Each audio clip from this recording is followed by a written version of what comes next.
தமிழகத்தின் ஒரு அரசியல் கட்சி தலைவரை என்னிடம் துப்பாக்கி இருந்திருந்தால் நான் சுட்டு கொன்றிருப்பேன் என்று மிரட்டல் விடுகிற இடமாக நாடாளுமன்றம் மாறியிருக்கிறது. இலங்கை நாடாளுமன்ற உறுப்பினர் அர்ச்சுனா ராமநாதன் அவர்களை இலங்கை அரசு உடனடியாக தகுதி நீக்கம் செய்ய வேண்டும்.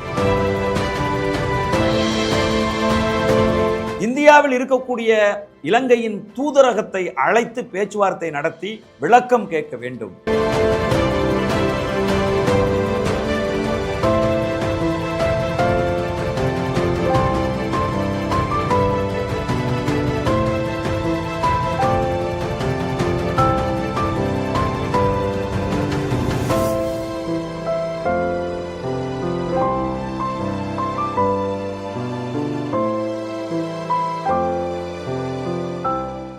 உலகம் முழுவதும் பரவி வாழுகிற தாய் தமிழ் உறவுகள் அனைவருக்கும் வணக்கம்.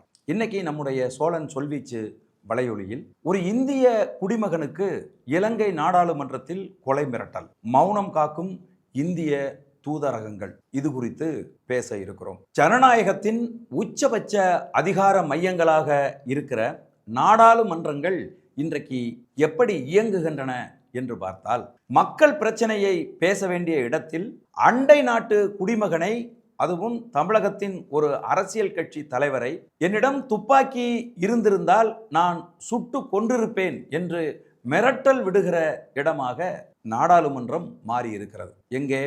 இலங்கை நாடாளுமன்றத்தில் யாழ்ப்பாண நாடாளுமன்ற உறுப்பினராக இருக்கிற அர்ச்சுனா ராமநாதனின் இந்த கொலை மிரட்டல் பேச்சு ஒட்டுமொத்த சர்வதேச ராஜதந்திர நெறிமுறைகளையும் மனித உரிமைகளையும் காலில் போட்டு மிதித்தது போல அமைந்திருக்கிறது. இப்பொழுது இலங்கை நாடாளுமன்றத்தின் மீது நமக்கு ஒரு பெரும் கேள்வி எழுகிறது. இலங்கை நாடாளுமன்றத்துக்கென்று எந்த ஒரு சட்ட விதிமுறைகளும் கிடையாதா?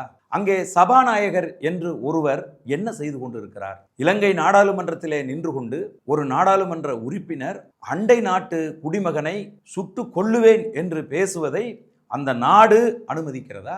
அந்த நாடாளுமன்றம் அனுமதிக்கிறதா என்கிற கேள்வி பெரும் கேள்வியாக நமக்கு எழுகிறது. ஒரு நாடாளுமன்ற உறுப்பினருக்கு நாடாளுமன்றத்தில் பேசுவதற்கு எவ்வளவோ உரிமைகள் இருக்கலாம், பார்லிமெண்டரி பிரிவிலேஜ்.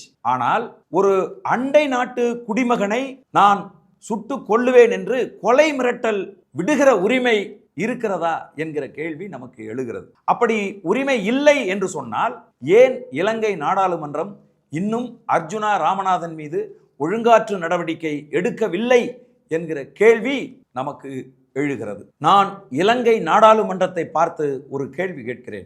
இதே அர்ச்சுனா ராமநாதன் நான் லண்டனுக்கு சென்றிருந்தால் ஒரு பிரிட்டிஷ் குடிமகனை சுட்டு கொன்றிருப்பேன் என்றோ, அல்லது அமெரிக்காவுக்கு சென்றிருந்தால் ஒரு அமெரிக்க குடிமகனை சுட்டு கொன்றிருப்பேன் என்றோ பேசியிருந்தால் பிரிட்டிஷ் தூதரகமும் அமெரிக்க தூதரகமும் சும்மா வேடிக்கை பார்த்து கொண்டு இருந்திருக்குமா? இந்நேரம் இலங்கை வெளியுறவுத்துறை அமைச்சகத்துக்கு சம்மன் அனுப்பி அர்ச்சுனா ராமநாதனை கைது செய்யுங்கள் என்று ஒரு பெரிய அழுத்தம் கொடுத்திருக்குமா? கொடுத்திருக்காதா? ஆனால் இங்கு பாதிக்கப்பட்டவர் ஒரு இந்திய குடிமகன், அதிலும் தமிழன் என்பதால் இலங்கை நாடாளுமன்றம் அலட்சியமாக வேடிக்கை பார்க்கிறதா? இந்த இடத்தில் நான் இந்திய தூதரகத்தை பார்த்து ஒரு கேள்வி எழுப்புகிறேன். யாழ்ப்பாணத்திலே ஒரு இந்திய தூதரகம் இருக்கிறது, கொழும்பிலே ஒரு இந்திய தூதரகம் இருக்கிறது. தூதரகங்களின் வேலை விசா கொடுப்பது மட்டுமா?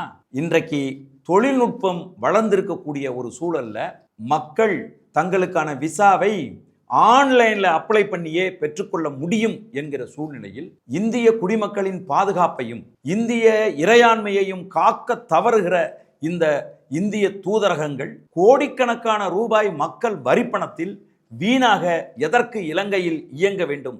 தன் நாட்டு குடிமகனுக்கு, அதுவும் தமிழகத்தில் லட்சக்கணக்கான மக்களால் கொண்டாடப்படுகிற ஒரு அரசியல் கட்சி தலைவனுக்கு இலங்கை நாடாளுமன்றத்தில் கொலை மிரட்டல் விடப்பட்டிருக்கிறது. டெல்லி வெளி விவகாரத்துறை அமைச்சகம் மௌனம் காத்து கொண்டிருக்கிறது. இந்திய தூதரகங்கள் எந்த நடவடிக்கையும் எடுக்காமல் அலட்சியமாக இருக்கின்றன. இது நமக்கு பெருத்த சந்தேகத்தை உண்டாக்குகிறது. தமிழகத்திலே ஈழத்தமிழர் சிக்கல் குறித்து தொடர்ந்து அண்ணன் சீமான் அவர்கள் பேசி வருவதால் அவரை அச்சுறுத்துகிற விதமாக இந்த இரு நாடுகளும் இணைந்து சதி செய்திருக்கிறதா? இது ஒரு கூட்டு சதி திட்டமா என்கிற கேள்வி பொதுமக்களுக்கு எழுகிறது. இதில் முக்கியமான ஒரு முரண்பாட்டை நீங்கள் கவனிக்க வேண்டும். சில ஆண்டுகளுக்கு முன்பு இந்திய மீனவனை இலங்கை கடற்படை அடித்தால் நான் இங்கே படித்துக் கொண்டிருக்கிற சிங்கள மாணவர்களை அடிப்பேன் என்று உணர்ச்சி வசப்பட்டு ஒரு மேடையிலே பேசியதற்காக இந்திய இறையாண்மைக்கு எதிராக பேசிவிட்டார் என்று தேசிய பாதுகாப்பு சட்டத்தில் அன்றைக்கு தமிழகத்தின் ஆட்சி அதிகாரத்தில் இருந்த அரசு அண்ணன் சீமான் அவர்களை கைது செய்து ஓராண்டு சிறையில் அடைத்தது. தன் நாட்டு மீனவனுக்காக பேசிய ஒரு இந்திய குடிமகனை கைது செய்து சிறையில் அடைக்க தெரிந்த இந்திய அரசுக்கு தன் நாட்டு குடிமகனை அண்டை நாட்டு பாராளுமன்றத்தில் சுட்டு கொல்லுவேன் என்று சொன்னபோது அதை கண்டிக்க கூட துப்பில்லை என்றால் இந்திய அரசுக்கு இது பெருத்த அவமானம் இல்லையா? இங்க ஒரு முக்கியமான விஷயத்தை நம்ம கவனிக்கணும். அதாவது இலங்கை நாடாளுமன்றத்தினுடைய வரலாறு நம்ம பார்த்தோம்னா 1956 இருந்து 2009 முள்ளிவாய்க்கால் வரை கிட்டத்தட்ட 2 லட்சம் சொந்த நாட்டு தமிழ் மக்களை கொல்லுவதற்கு இராணுவத்துக்கு அதிகாரமும் ஒப்புதலும் அளித்த நாடாளுமன்றம் தான் இந்த இலங்கை நாடாளுமன்றம். சொந்த நாட்டு மக்களை கொலை செய்வதற்கு அனுமதி அளித்த ஒரு கொலைகார நாடாளுமன்றத்துக்கு அண்டை நாட்டு குடிமகனை ஒரு எம்பி சுட்டு கொல்லுவேன் என்று சொன்னது பெரிய விஷயமாக பட்டிருக்காது. ஏனென்றால் அது ஒரு மனிதாபிமானமற்ற நாடாளுமன்றம். ஆனால் விஸ்வகுரு என்று தம்பட்டம் அடித்துக் கொள்ளுகிற இந்தியாவுக்கு என்ன ஆனது? உலக நாடுகளுக்கெல்லாம் ஜனநாயகம் பேசுகிற இந்திய அரசு தன் நாட்டு குடிமகனுக்கு விடப்பட்டிருக்கக்கூடிய கொலை மிரட்டலை வேடிக்கை பார்ப்பது ஏன்? இந்த கேள்வி பெரும் கேள்வியாக இன்றைக்கு இந்திய மக்கள் மத்தியில் எழுந்திருக்கிறது. ஆகவே சோழன் சொல்வீச்சு வலையொலியின் மூலமாக நாம் முன்வைக்கிற கோரிக்கை இதுதான். இரு நாடுகளுக்கு இடையேயான உறவையும் தூதரக நெறிமுறைகளையும் கேள்விக்கு உள்ளாக்கிய இலங்கை நாடாளுமன்ற உறுப்பினர் அர்ச்சுனா ராமநாதன் அவர்களை இலங்கை அரசு உடனடியாக தகுதி நீக்கம் செய்ய வேண்டும். அதோடு இந்திய வெளியுறவுத்துறை அமைச்சகம் இலங்கை தூதரகத்தை அழைத்து தனது கண்டனத்தை பதிவு செய்வதோடு நடந்த சம்பவத்துக்கு ஏன் நடவடிக்கை எடுக்கவில்லை என்கிற விளக்கத்தையும் கேட்க வேண்டும். ஏனென்றால் தன் சொந்த நாட்டு குடிமக்களினுடைய பாதுகாப்பை உறுதி செய்யாத எந்த ஒரு நாடும் இறையாண்மை மிக்க நாடாக இருக்க முடியாது. ஆகவே பக்கத்திலே இருக்கக்கூடிய ஒரு நாடு தன் நாட்டு குடிமகனை கொலை மிரட்டல் விட்டிருக்கிறது என்று சொன்னால் இந்திய அரசு அந்த நாட்டை கண்டித்திருக்க வேண்டும். இதுவரை கண்டிக்கவில்லை, இனியாவது கண்டிக்க வேண்டும்.